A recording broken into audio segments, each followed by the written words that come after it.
मूर्खता की सजा।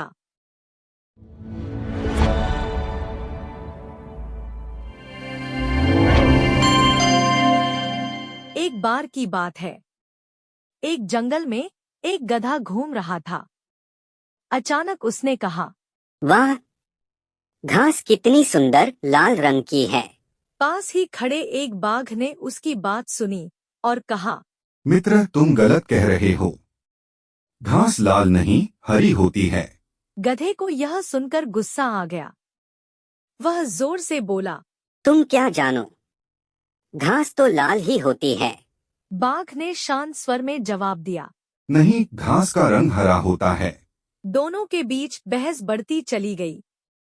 कोई भी अपनी बात से पीछे हटने को तैयार नहीं था।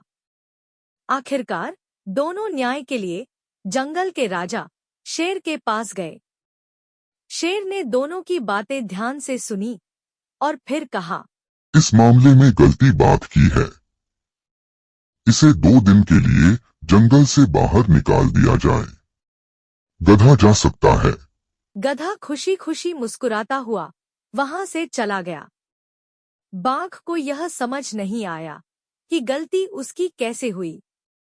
वह शेर के पास गया और बोला, मुझे आपकी सजा मंजूर है, लेकिन मैं अब भी नहीं मान सकता कि घास लाल रंग की है। घास तो हरी ही होती है।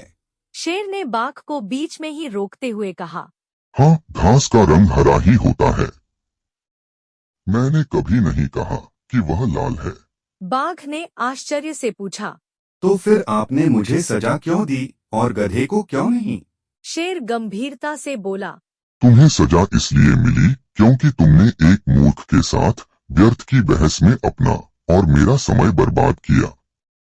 जो बात सभी को साफ दिख रही है, उसे साबित करने में समय लगाना भी एक तरह की मूर्खता ही है। शिक्षा, मूर्ख से बहस करने का कोई फायदा नहीं होता, क्योंकि वह अपनी मूर्खता पर अडिग रहता है।